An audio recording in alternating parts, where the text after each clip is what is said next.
தொலைக்காட்சி நேயர்களுக்கு வணக்கம். சினிமா கலை ரொம்பவே பெரியது. அதில் திரைக்கு முன்னாடி இயங்கக்கூடிய கலைஞர்கள் எந்த அளவுக்கு முக்கியமோ அதே அளவுக்கு திரைக்கு பின்னாடி அந்த கலைஞர்களை இயக்கக்கூடிய டெக்னீஷியன்ஸும் ரொம்பவே முக்கியம். சினிமா உலகம் அப்படிங்கிறது பொதுவாக ஆணாதிக்கம் நிறைந்தது அப்படின்னு சொல்லுவாங்க. ஆனால் இன்றைய காலகட்டத்தில் நிறைய விமன் டெக்னீஷியன்ஸும் வந்துட்டு இருக்காங்க. அதில் ஒன் ஆஃப் த டெக்னீஷியன்ஸ் தான் டிஓபி சரண்யா. அவங்களுடைய ரீசெண்ட் ஒர்க் என்ன அப்படின்னு சொல்லி பார்த்தோம்னா நயன்தாராவுடைய டாக்குமெண்ட்ரி. ஸோ அதில் டிஓபியாக ஒர்க் பண்ணியிருக்காங்க. ஸோ அது பற்றியும் அண்ட் அவங்களுடைய மற்ற வேலைகள் பற்றியும் அவங்க கிட்ட பேசலாம். ஃபர்ஸ்ட் ஃபோட்டோகிராஃபி அப்படின்னாலே எல்லாருக்குமே என்ன மைண்ட் வரும்னா இது பசங்களுக்கானது அப்படின்னு நிறைய பேர் நினைக்கலாம். பட் நீங்கள் ஃபோட்டோகிராஃபி அப்படிங்கிறத தாண்டி விமன் டிஓபி அப்படிங்கிற ஒரு இதுலேயும் இருக்கீங்க. ஸோ எப்படி அந்த இன்ட்ரெஸ்ட் அப்படிங்கிறது பில்ட் ஆச்சு? ஆக்சுவலி நான் எப்படி ஆரம்பித்தேன்னா ஒரு லைக் ஒரு ஆர்டிக்கல் எழுதினேன். ஆக்சுவலி 8th or 9th ஸ்டாண்டர்டில் ஆர்டிக்கல் எழுதி பீப்புள் மேகசின் சொல்லி அவங்க எனக்கு ஒரு கேமரா அனுப்பிச்சு விட்டாங்க. So I won a camera and until then in my life நான் ஆக்சுவலி எதுலேயுமே அவ்வளோ சக்ஸஸோ ஃபஸ்ட் ரேங்க்கு அப்படியே பயங்கர ஸ்போர்ட்ஸில் அந்த மாதிரி ஒன்றுமே என் சைடு எனக்கு இருந்ததே இல்லை. ஸோ அதனால் அந்த கேமரா வின் பண்ண ஒரு மூவ்மெண்ட் சரி ஒரு வேலிடிட்டி ஸ்லைட்டாக கிடச்சிதுன்னு நினைக்கிறேன். ஸோ அப்போலேருந்து நான் சும்மா ஒரு பாயிண்ட் அண்ட் ஷூட் வச்சு எல்லா இடத்துலையும் ஷூட் பண்ணிட்டு இருந்தேன். அப்புறம் விஷுவல் கம்யூனிகேஷன் ஒரு கோர்ஸ் பற்றி கேள்விப்பட்டு அப்புறம் எங்கள் அம்மா அப்பா கிட்ட பேசிட்டு அதுக்கப்புறம் சரின்னு சொல்லி அதில் போய் சேர்ந்த உடனே thankfully I actually my father got me a camera. And it was a 70 which was a very very big deal back then. So அந்த 70 வாங்கினதுக்கப்புறம் அதை வச்சு ஃபுல்லாக என் பேரே கொண்டாரு 70 சரண்யா. ஓகே மற்ற காலேஜஸ்ல ஷார்ட் ஃபிலிம் ஷூட் பண்ணோன்னா என் கேமரா கேட்பாங்க, கொடுப்பேன் ஃப்ரெண்ட்ஸுக்கு. ஸோ அந்த மாதிரி ஃபுல்லாக ஷூட் பண்ணிட்டு இருந்தேன் வீடியோஸ். அப்புறம் ஆடியோ லான்ச். ஸோ கல்யாண் மாஸ்டரோட ஒரு ஆட் ஏஜென்சியில் ஒர்க் பண்ணியிருந்தேன். அவர் இந்தியா கிளிட்ஸ் அண்ட் மற்ற சோஷியல் மீடியா வெப்சைட்ஸ் மாதிரி அவர்கிட்டையும் ஒன்று இருந்துச்சு, ரெட் எலிஃபென்ட் அப்படின்னு சொல்லி. ஸோ ஃபுல் ஆன் சினிமான்னு சொல்லி சாரி. ஸோ அதில் நிறைய ஆடியோ லான்ச் கவர் பண்ணேன். அண்ட் அப்படியே ஃபோட்டோகிராஃபியும் வளர்த்துட்டு இருந்தேன், வீடியோகிராஃபியும் வளர்த்துட்டு இருந்தேன். சினிமாவில் எப்போவுமே இன்ட்ரெஸ்ட், ஆனால் கொஞ்சம் ஸ்லைட்டாக ஒரு பயம் இருந்துச்சு to be very honest. And then சரி ஓகேன்னு சொல்லிட்டு நான் போய் அப்புறம் ஃபோட்டோகிராஃபி படித்தேன் ஊட்டியில் லைஃப் அகாடமியில். ஸோ படித்ததுக்கப்புறம் கொஞ்சம் ஏதோ ஸ்டாண்டர்டாக இன்கம் வந்துட்டு இருந்துச்சு. வெட்டிங்ஸ் பண்ணுவேன், ஈவெண்ட்ஸ் பண்ணுவேன், எல்லாமே ஆல் ஃபோட்டோ ஷூட்ஸ் பண்ணிட்டு இருந்தேன். அப்புறம் சரி ஓகே இப்போ if not now when will I do it? It's okay if I fail, it is okay if I don't make it, but let me try. Without trying I shouldn't say அது கஷ்டமாக இருக்குது இல்லை பண்ண முடியல அப்படின்னு சொல்லி ஒரு எக்ஸ்கியூஸ் கொடுக்க வேணாம்னு சொல்லி அசிஸ்ட் பண்ணேன். ஸோ நீரவ் சார் அசிஸ்ட் பண்ணேன், பிஎஸ் வினோத் சார் அசிஸ்ட் பண்ணிவிட்டு அப்புறம் இண்டிபெண்டண்ட்டாக ஆரம்பிச்சிட்டேன் சினிமாட்டோகிராஃபி. ஸோ எதிர்பாராத ஒரு தருணம் தான் உங்களோட மொத்த கரியரையே மாற்றிருக்கு அப்படின்னே சொல்லலாம் இல்லையா? ஸோ நீங்கள் சொல்லியிருந்தீங்க ஒரு சின்ன பயம் இருந்துச்சு அப்படின்னு சொல்லிட்டு. பட் நீங்கள் எப்போ ஒரு முடிவெடுத்து ஃபீல்டுக்குள்ளே வந்துட்டீங்களோ அப்போ நீங்கள் என்ன மாதிரியான சேலஞ்சஸ்லாம் நீங்கள் ஃபேஸ் பண்ணீங்க? Challenges in the beginning I would say was a little difficult. For example 2.0 தான் என்னோட ஃபர்ஸ்ட் ஃபிலிம் நீரவ் சாரோட. அண்ட் அப்போ அது ஒரு ரொம்ப பெரிய செட்டு, ரொம்ப பெரிய ஆட்கள், டெக்னீஷியன்ஸாக எல்லாருமே ரொம்ப பெரிய ஒரு ஸ்கேலே ரொம்ப பெருசு. ஸோ அந்த மூமெண்ட்ல S there was fear, plus there is like a physical challenge as well, whatever we say, for all departments irrespective of where they work. And I think I had to break that in the sense that I had to make myself more mentally stronger to handle the physical challenges also. So I came from a photography background, so எனக்கு ஒன்றுமே தெரியாது. எனக்கு அம்ப்ரெல்லாஸ் இந்த மாதிரி photography lights தெரியுமே தவிர I didn't know the big lights, I didn't know any of the big equipments. அந்த cinema ஃபீல்டுக்குன்னு என்னென்ன தெரியல. ஸோ அது I had no idea. So கிராஜுவலாக வேலை செய்ய அது புரிஞ்சு பழகி அதுக்கப்புறமா கம்ஃபர்டபுள் ஆனேன். So my biggest challenge in the beginning was I think getting use to the whole idea of what it is. அதுக்கப்புறமா பழக்கம் தான் எல்லாருக்கும். ஸோ ஃபர்ஸ்ட் படமே 2.0 அப்படிங்கிறது சொல்லியிருந்தீங்க. ஸோ நீங்கள் சொன்ன மாதிரி எடுத்ததுமே சங்கர் சார், ரஜினி சார் அப்படின்னு சொல்லிட்டு அந்த செட்டே பயங்கரமாக இருக்கும். ஸோ நீங்கள் அங்கேருந்து கற்றுக்கிட்ட லேர்னிங் அப்படின்னா என்ன சொல்லுவீங்க? ஏன்னா ஃபர்ஸ்ட் எக்ஸ்பீரியன்ஸ் அப்படிங்கிறது யாருமே மறக்கவே மாட்டாங்க இல்லையா? ஸோ உங்களுக்கு அது எப்படி இருந்துச்சு? அண்ட் ரஜினி சார் கூடலாம் பேசுனீங்களா? சங்கர் சார்லாம் என்ன சொன்னார்? ஸோ அதை பற்றி சொல்லுங்கள். அதான் லைக் ஐ செட், நான் வேலை செய்வேன், அதுக்கப்புறம் வந்துடுவேன், எல்லாரும் வேலை செய்கிறோம் அவ்வளோதான். பட் அப்படின்னு ரொம்ப வேலை ஜாஸ்தியா இருக்கும். ஸோ அதனால அதுலயே அப்படியே பிஸியா பண்ணி கத்துக்கிறதுலயே நான் ரொம்ப கான்சென்ட்ரேட்டடா அப்படியே போச்சு. ஸோ அது ஆனால் to be honest that help me in Coke Studio. when I did Coke Studio Tamil, all the experience I had gained in 2.0 and all the event lighting, set lighting, all of that was very useful when I did like என்னோட own independent DOP work. Okay. So அதனால் I think லைஃப்பில் everywhere what ever experiences நம்ம gain பண்ணுறோமோ இங்கே அங்கேன்னு ஒரு மக்களை meet பண்ணுறோமோ அந்த எக்ஸ்பீரியன்ஸ் எல்லாம் ஹெல்ப் ஆகும்னு நினைக்கிறேன். ஓகே. பட் நீங்கள் அந்த செட்டில் ரஜினி சார் கூட எதுவும் பேசுனீங்களா, சங்கர் சார் அவங்க கூட? Work talk yes. ஓகே. என்ன சொன்னாங்க? நத்திங் இன் பர்டிகுலர், வேலை தான். வேலை பார்த்துட்டு நீரவ் சார் பயங்கரமாக ஒர்க் பண்ணுவார். ஸோ அவர்கிட்ட இருந்து நிறைய லேர்ன் பண்ணேன்.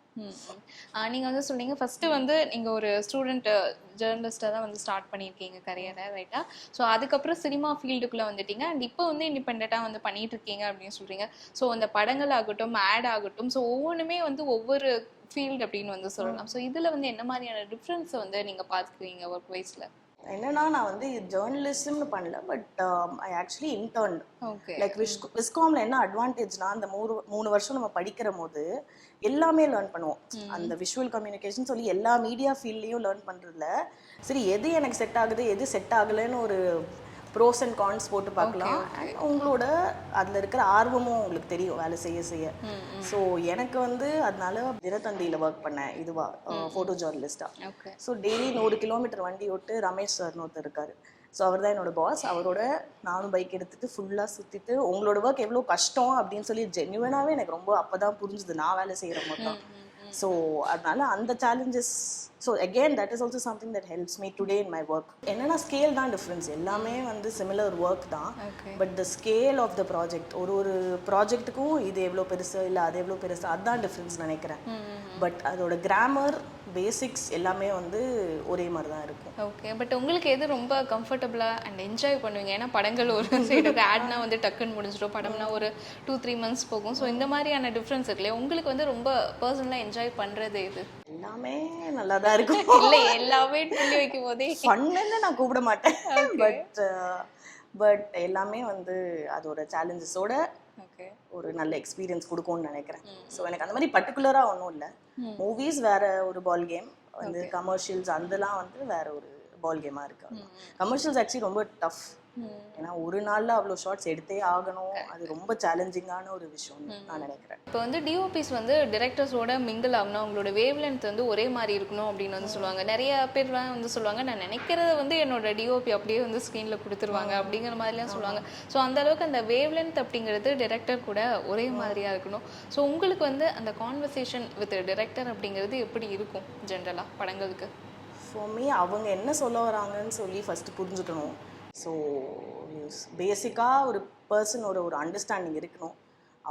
அவங்க மைண்டில் இருக்கிறத நம்ம வந்து விஷுவலாக ட்ரான்ஸ்லேட் பண்ணுறது தான் வேலை at the end of the day. So அதனால மைண்டை புரிஞ்சு அவங்க என்ன சொல்ல வராங்களோ அவங்களுக்கு சந்தோஷமா அப்படின்னு ஃபஸ்ட்டு பார்த்துக்கணும். ஸோ அதுதான் என்னோட மெயின் திங். ஸோ கம்யூனிகேஷனும் அந்த வகையில தான் இருக்கும் அந்த வேலையை பொறுத்து. பட் அந்த ஆர்குமெண்ட்லாம் வந்து நடக்காத, எனக்கு நீங்க டிரெக்டரா அவருக்கு ஒரு விஷயம் இருக்கும், பட் டிஓபியா வந்து உங்களுக்கு ஒரு விஷயம் இருக்கும், இதை இப்படி வைக்கலாமே அப்படின்னு சொல்லிட்டு. ஸோ அந்த மாதிரி உங்க டிரெக்டர்ஸ் கூட ஆர்குமெண்ட்ஸ்லாம் வந்து இருக்குமா?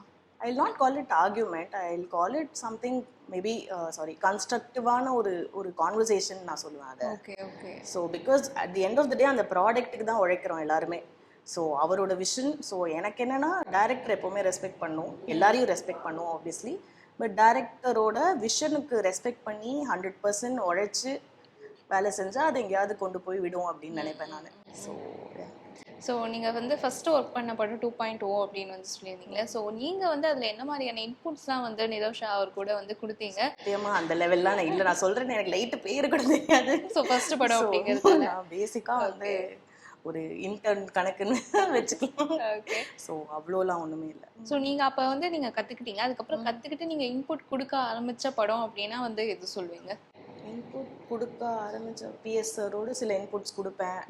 ஸோ அந்த மூமெண்ட்டில் இருக்கிற அந்த டெய்லி இருக்கிற பிரச்சனைகளை டீல் பண்ணி இன்புட்ஸ் கொடுக்கறது தான். அந்த மாதிரி பின் பாயிண்ட் பண்ணி சொல்லலை, but generally S.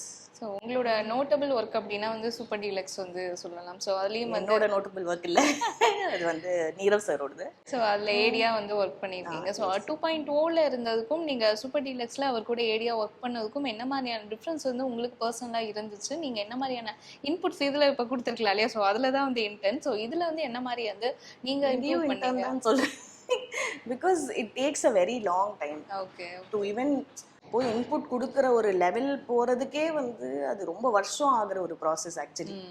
Because cinema அவ்வளோ ஈஸி இல்லை அண்ட் அது ரொம்ப இன்ட்ரிகேட்டான ஒரு திங் வித் பீப்புள் மேனேஜ்மெண்ட் எல்லாம். ஸோ அதனால் I will not say like நான் ஃபர்ஸ்ட் படம் பண்ணுற போது கூட I will not say that I was completely ready. That is why நான் திரும்பி அசிஸ்டன்ட் ஆனேன். அதனால தான் திரும்பி பிஎஸ் சாரோட போய் குமாராஜா சார் கிட்ட கேட்டு அவர்கிட்ட ரிக்வெஸ்ட் பண்ணிட்டு போய் பிஎஸ் சாரோட போய் வேலை செஞ்சேன். பிகாஸ் எனக்கு அவ்வளோ தெரியலன்னு எனக்கு தெரிஞ்சது. இப்போவும் ரொம்ப தெரியும்னு நான் சொல்ல. பட் அந்த டிஃப்ரென்ஸ் வந்து இந்த இன்புட் கொடுக்குற அளவு எனக்கு தெரில, அவங்க தான் சொல்லணும்னு நினைக்கிறேன். பட் எனக்கு personally S, like from 2.2 until நான் சீதாராமம் லாஸ்ட் அசிஸ்ட் பண்ணேன். ஸோ அப்போலேருந்து இது வரைக்கும் எனக்கு ஒரு சேஞ்ச் தெரிஞ்சது என்னோட ஒர்க்கில். த வே ஐ லுக் அட் திங்ஸ். ஒரு தப்பு கண்டுபிடிக்கிற ஒரு மிஸ்டேக்ஸ் கண்டுபிடிச்சா கரெக்ட் பண்ணிக்கலாம். ஸோ மிஸ்டேக்ஸ் கண்டுபிடிக்கிறது தான் I think first step. So அது கொஞ்சம் பெட்டர் ஆச்சுன்னு நான் நினைக்கிறேன். Okay okay. இப்போ நீங்கள் வந்து சொல்லியிருந்தீங்க டிரெக்டர்ஸ் கூட வந்து அந்த கான்வர்சேஷன் எப்படி இருக்கும்ட்டு. ஸோ ஜென்ரலாக வந்து என்ன சொல்லுவாங்கன்னா டிஓபிஸ் டிரெக்டர்ஸ் வேவ் லென்த் மாதிரி வந்து ஆக்டர்ஸ்க்கும் டிஓபிஸ்க்கும் அந்த கான்வர்சேஷன் அப்படிங்கிறது ரொம்பவே முக்கியம் அப்படிங்கிற மாதிரி சொல்லுவாங்க. ஸோ நீங்கள் வந்து ஒர்க் பண்ண ப்ராஜெக்ட்ஸ் எல்லாமே வந்து பெரிய நடிகர்கள் கூட இருக்குது. ஸோ அதுலேயும் சரி நீங்கள் டிஓபி ஆனதுக்கப்புறமும் சரி, ஸோ ஆக்டர்ஸ் கூட அந்த கான்வர்சேஷன் அப்படிங்கிறது அஸ் டிஓபியாக வந்து உங்களுக்கு எப்படி இருந்துச்சு இருக்குது?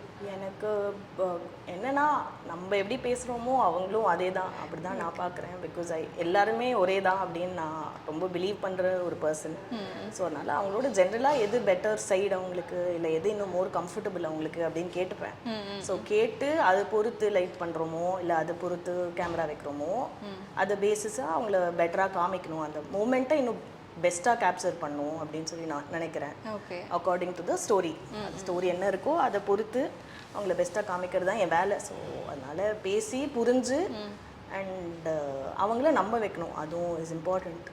So it is all about வேறு யாரும் நம்மளை நம்புறதும் ரொம்ப ஈக்குவலி இம்பார்ட்டன்ட். ஸோ அதனால் அது டுவர்ட்ஸ் தான் ஒர்க் பண்ணுவேன். ஸோ நிறைய அந்த கன்வின்சிங் எல்லாம் பண்ணோம், அந்த ஒரு சேலஞ்சும் இருக்குமா உங்களுக்கு ஆக்டர்ஸ் கூட? கன்வின்சிங்னு இல்லை, பட் அவங்க வந்து சந்தோஷமாக இருக்கணும் அவங்கள பார்க்க. லைக் பழைய படங்கள்லாம் நான் நிறையா என்ன படிச்சிருக்கேன்னா அந்த 60s 70sலாம் அந்த ஆக்டர்ஸ் தெம்செல்ஸ், ஆக்ட்ரஸஸ் எஸ்பெஷலி வந்து அவங்களுக்கு அவங்களோட பெஸ்ட் மேக்கப் தெரியும், அவங்களுக்கு அவங்களோட பெஸ்ட் ஆங்கிள்ஸ் தெரியும், அவங்களுக்கு லென்சிங் தெரியுமா. ஸோ அந்த மாதிரி இப்போ இருக்கிறவங்களும் நிறைய பேருக்கு அந்த எல்லா நாலேஜும் இருக்குது. Okay okay. So I feel that is very very important to show them the best way for that moment. So நீங்கள் வந்து ஒர்க் பண்ண அந்த மாதிரி ஆக்டர்ஸில் யார் வந்து ரொம்ப பெஸ்ட்டாக வந்து அந்த டிஓபிக்கு ஃப்ரெண்ட்லியாக, இல்லை நீங்கள் சொன்ன மாதிரி வந்து அந்த நாலேஜபிளாக வந்து யார் இருப்பா, கேமரா ஃப்ரெண்ட்லியாக, அந்த மாதிரி யார் சொல்லுவீங்க? நிறைய எனக்கு தெரிஞ்சு எல்லாருமே வந்து ரொம்ப camera friendly. Nine ma'am was very very nice. Okay okay. So ma'am வந்து பயங்கரமாக கரெக்டாக நிறைய லேர்ன் பண்ணேன் அவங்ககிட்டயும். என்ன மாதிரியான விஷயங்கள்லாம் லேர்ன் பண்ணீங்க, அதை பற்றி சொல்லுங்கள். ஜென்ரலாக எப்படி நடந்துக்கணும், எப்படி இருக்கணும் ஆஸ் அ பர்சன். அவங்க experiences only make what you R.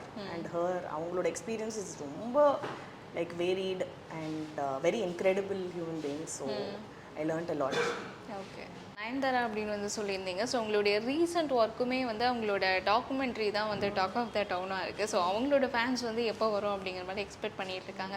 So அதில் வந்து நீங்கள் டிஓபி அப்படிங்கிறது ஒரு சூப்பரான விஷயம். ஏன்னா அந்த டைமில் அவங்களோட மேரேஜ் அப்படிங்கிறது நிறைய பேர் வந்து பார்த்தாங்க, ரொம்ப எக்ஸ்பெக்ட் பண்ணிகிட்டு இருந்தாங்க. அந்த வாய்ப்பு அப்படிங்கிறது எப்படி வந்துச்சு? எனக்கு ஆக்சுவலி வந்து டைரக்டர் அமித் அவர் வந்து என்னோட ஒரு இன்ஸ்டாகிராமில் நான் சும்மா கட் பண்ணி அப்பப்போ வீடியோஸ் போடுவேன். I travel a lot. அதனால அதில் ஏதாவது இன்ட்ரெஸ்டிங் திங்ஸை நான் எடுத்து போடுவேன். ஸோ அதை ஒரு வாட்டி பார்த்து ரொம்ப வருஷமாக ஆக்சுவலி நாங்கள் ஃபாலோ பண்ணிகிட்டு இருக்கோம் ஈச் அதர்ஸ் ஒர்க்கை. ஓகே. பட் நாங்கள் ஒர்க் பண்ணல. ஸோ அந்த மாதிரி ஒரு வீடியோ பார்த்துட்டு அவர் வந்து கால் பண்ணார் ஒரு நாள். கால் பண்ணி இந்த மாதிரி ஒரு ப்ராஜெக்ட் இருக்குது, உங்களுக்கு இன்ட்ரெஸ்டடா அப்படின்னு சொல்லி கேட்டார். And then I went on board for it. And yeah we again worked on Coke Studio Tamil. So it's been 2 projects back to back. Okay. And yeah, it's been really good.